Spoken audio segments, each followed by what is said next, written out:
السلام علیکم دوستو، میرا نام ڈاکٹر ابو عبداللہ ہے اور آپ میرا چینل دیکھ رہے ہیں doctor Abu Abdullah on YouTube.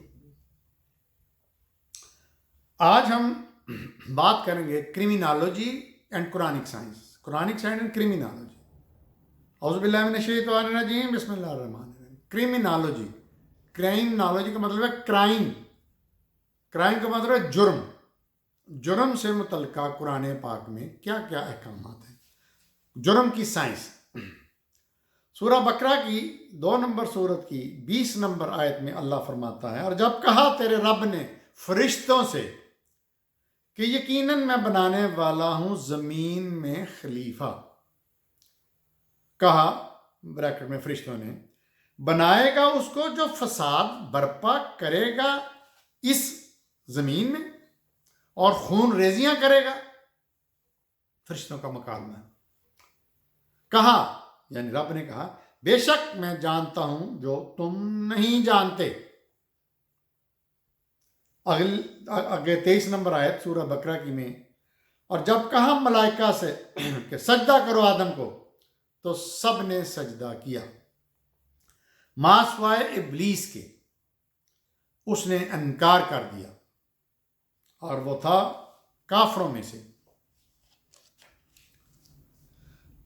آگے سورہ بقرہ کی 25 نمبر میں، جب آدم نے شیطان کے بہکاوے میں آ کر گناہ کر دیا اور پھر معافی مانگ لی، تو پھر اگلا ایونٹ کیا ہوا؟ اور کہا اللہ نے، اے آدم، نہیں ابھی انہوں نے گناہ نہیں کیا، ابھی ان سے غلطی نہیں ہوئی، اور کہا ہم نے، اے آدم رہو تم اور تمہاری بیوی جنت میں اور کھاؤ اس میں جو مرضی جہاں سے، مگر اس درخت کے پاس نہ جانا۔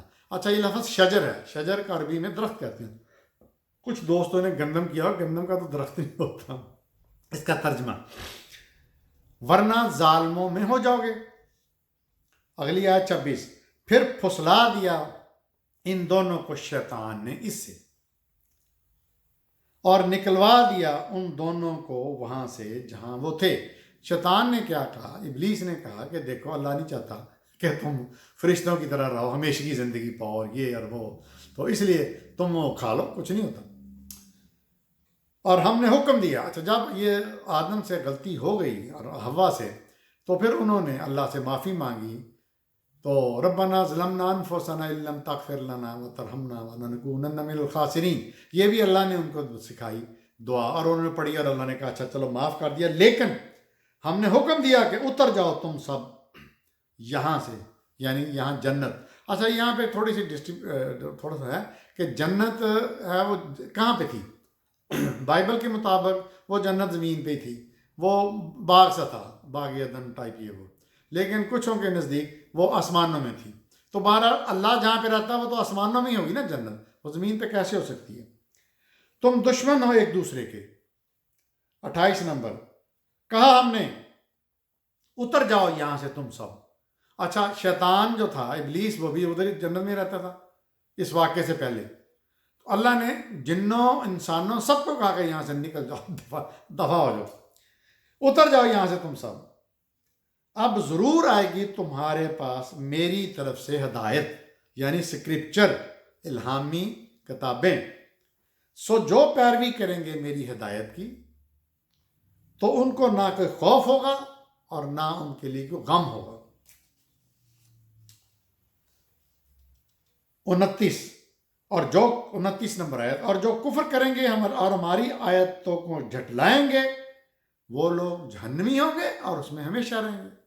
اللہ نے اعلان کر دیا قیامت تک کے لیے۔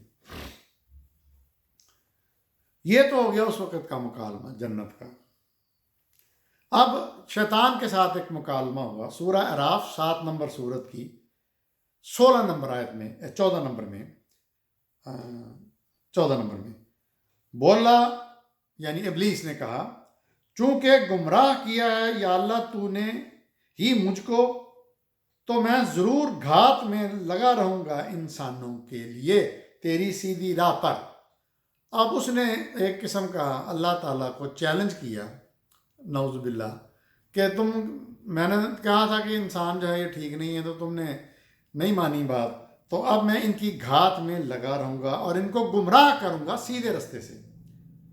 17 نمبر اگلی آیت میں فرمایا پھر ضرور میں گھیروں گا ان کو آگے سے اور پیچھے سے، دائیں سے اور بائیں سے۔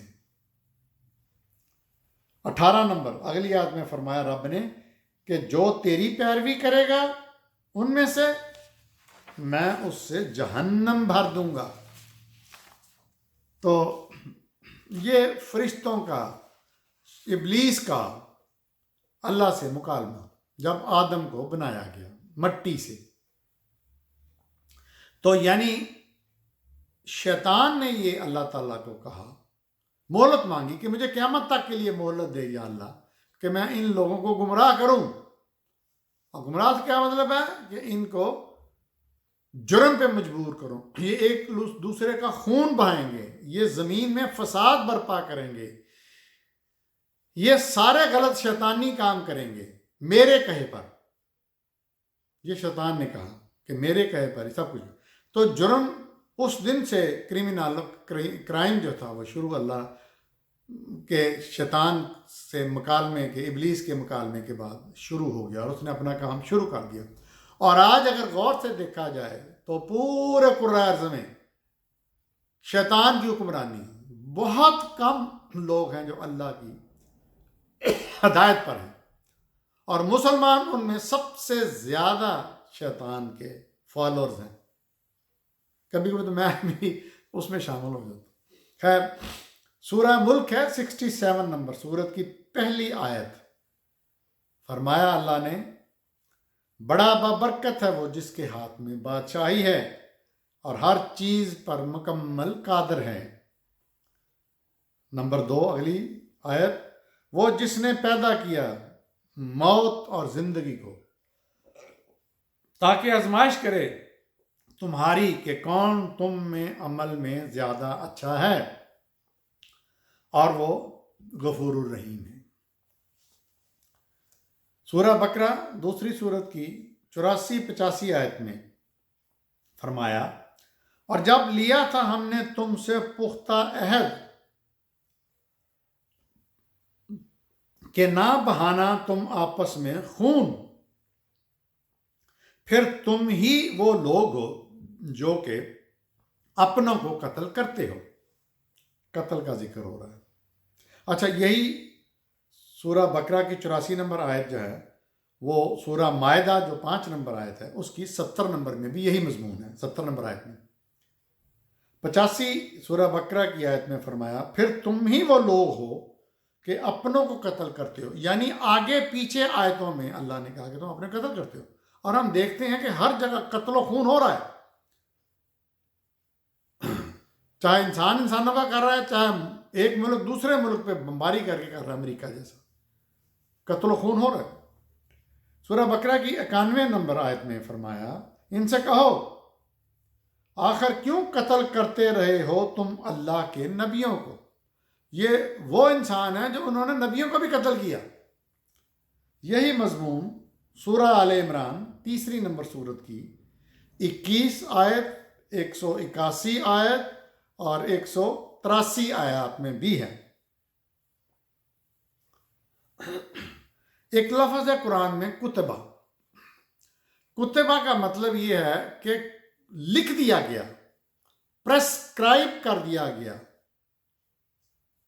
حکم دے دیا گیا، وہ حکم جو مینڈیٹری ہے اللہ کی شریعت میں وہ فرض ہو گیا۔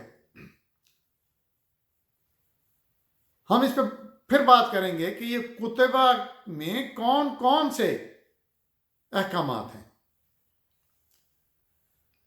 آیت نمبر 178 سورہ بقرہ کی، اے ایمان والو فرض کر دیا گیا تم پر قصاص لینا مقتولوں کا۔ قصاص کا مطلب کیا ہے کہ اگر ایک شخص نے دوسرے شخص کو قتل کر دیا تو اب 2 ہی صورتیں ہیں۔ پہلی صورت یہ ہے کہ وہ مقتول کے ورثاء قاتل سے کمپنسیشن لیں، اس کو قصاص کہتے ہیں، قصاص دیت بھی کہتے ہیں۔ کمپنسیشن مطلب مالی معاونت لیں کسی شکل میں، کیونکہ ان کا ایک بہت بڑا گھر کا فرد جو کمانے والا تھا مر گیا، تو اگر تو پھر وہ معاف کر سکتے ہیں، پھر کوئی قانون کو نہیں روک سکتا۔ لیکن اگر مقتول کے ورثہ معاف نہ کریں تو پھر دوسرا حکومت کرے گی کہ اس کی گردن مار دی جائے، قتل کا بدلہ قتل۔ آزاد کے بدلے آزاد بریکٹ میں قتل کیا جائے گا، اور غلام کے بدلے غلام بریکٹ میں قتل کیا جائے گا، اور عورت کے بدلے عورت۔ سو وہ شخص جس کو معاف کر دیا جائے اس کے بھائی بندوں کی طرف سے کچھ تو لازم ہے اس پر عمل کرنا معروف طریقے سے۔ معروف کا مطلب ہوتا ہے نون، اسٹیبلشڈ، صحیح طریقے سے، اور ادا کرنا مقتول کے ورثہ کو احسن طریقے سے۔ یہ رعایت ہے تمہارے رب کی طرف سے اور رحمت ہے۔ یہ لفظ آیا تخفیف۔ اور پھر جو زیادتی کرے اس کے بعد تو اس کے لیے دردناک عذاب، جو میں نے پہلے بھی سمجھا دیا کہ قصاص کا مطلب کیا ہوتا ہے۔ اگلی آیت کنٹینیوس ہے 179، اور یہ قصاص اللہ نے کیوں حکم دیا؟ فرمایا اور تمہارے لیے قصاص میں زندگی ہے اے عقل والو، تاکہ تم متقی بنو۔ متقی کا مطلب پرہیزگار، کچھ مسلمانوں مترجمین میں کیا ہے جو میں نہیں مانتا۔ متقی کا مطلب ہے اللہ سے ڈر کے اس پہ عمل کرو، پرہیز کا مطلب ہے پرہیز کرو، بچو۔ خیر، تمہارے لیے قصاص میں زندگی ہے، بڑی سمپل سی بات ہے کہ جب قصاص ہو گیا تو اب قاتل جو ہے اس کے لیے بھی کوئی پرابلم نہیں، مقتول کے ورثہ بھی ٹھیک رہیں گے، تو پرابلم کوئی نہیں ہوگا، اس میں زندگی ہے۔ اور اگر نہیں ہوگا یا حکومت قتل نہیں کرے گی تو پھر قتل و غارت گیری کا لمبا سلسلہ شروع ہو جائے۔ 188 سورہ بقرہ کی آیت میں فرمایا اور نہ کھاؤ تم ایک دوسرے کا مال آپس میں باطل طریقے سے۔ یہاں مراد رشوت ہے۔ نبی کا صلی اللہ علیہ وسلم کی حدیث ہے کہ رشوت لینے والا اور رشوت دینے والا دونوں جہنمی ہیں، اور راشی والمرتشی فی النار جہنم۔ تو یہاں مراد قرآن سے رشوت ہے۔ اور نہ کھاؤ تم ایک دوسرے کا مال آپس میں باطل طریقے سے، اور نہ پہنچاؤ اس کو احکام بالا تک۔ رشوت کے بارے میں اللہ کو پتہ تھا، 14 سال پہلے اس نے حکم بھیجا کہ یہ ایک بندہ نہیں لیتا، یہ چین ہوتی ہے۔ اور نہ پہنچاؤ اس کو احکام بالا تک، کس غرض سے کہ کھا جاؤ کچھ حصہ لوگوں کے مال کا ناجائز طریقے سے، جو بہت بڑا گناہ ہے اور تم جانتے ہو۔ اور یہی مضمون رشوت والا سورہ النساء 4 نمبر سورت کی 28 آیت میں فرمایا۔ 2 جرم ہو گئے، کرائم، قتل اور رشوت۔ تیسرا سورہ بقرہ کی 197 آیت میں فرمایا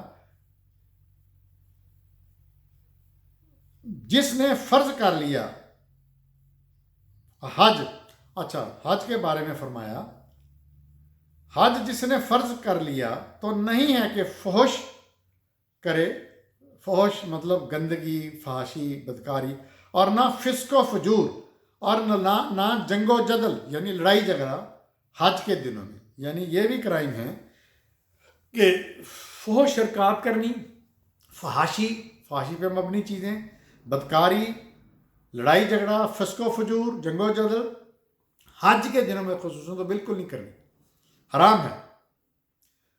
پھر سورہ بقرہ کی 205 نمبر آیت میں فرمایا اور جب جاتا کوشش کرتا زمین میں فساد پھیلائے، برباد کرے کھیتی کو اور نسل کو، اللہ نہیں پسند کرتا فساد کو۔ یعنی زمین پہ فساد پھیلانا بھی بہت بڑا جرم ہے قرآن کی روح سے، اور یہ اس کی بڑی لمبی ڈیفینیشن ہو سکتی ہے۔ ابھی ہم یہیں پہ آیت کے مضمون تک رہیں گے کہ جو زمین میں فساد پھیلانے کی کوشش کرتا ہے اور اس کے نتیجے میں کیا کرتا ہے، کھیتی کو برباد کرتا ہے اور نسلوں کو برباد کرتا ہے، اور اللہ نہیں پسند کرتا فساد کرنے والے کو، لا یحب المفسدین، فساد کرنے والے۔ پھر سورہ آل عمران 3 نمبر سورت کی 21 آیت میں فرمایا بے شک وہ لوگ جو کفر کرتے ہیں احکام الہی کا اور قتل کرتے ہیں انبیاء کو ناحق، اور قتل کرتے ہیں ان کو جو حکم دیتے ہیں عدل و انصاف کا لوگوں میں سے، سو خوشخبری سنا دو ان کو دردناک عذاب کی۔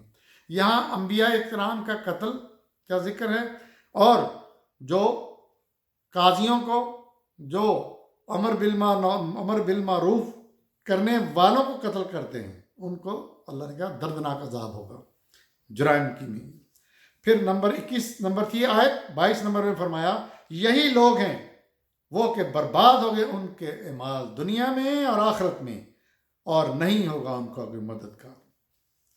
اب سورہ آل عمران کی 181 نمبر آیت میں فرمایا سو لکھ لیتے ہیں ہم ان کا یہ کہنا اور قتل کرنا ان انبیاء کو نہ حق، اور ہم کہیں گے چکھو عذاب دہکتی آگ کا۔ اب 183 سورہ آل عمران کی، اور کہو کہ تمہارے پاس کتنے ہی رسول آئے مجھ سے پہلے روشن نشانیاں لے کر، اور وہ نشانی بھی جو تم نے کہی، تو پھر کیوں قتل کیا تم نے ان کو اگر تم ہو سچے۔ تو یہاں انبیاء کا ہی قتل کا ذکر ہے جو بہت بڑا کرائم ہے۔ دیکھتے رہیے میرا چینل ڈاکٹر ابو عبداللہ۔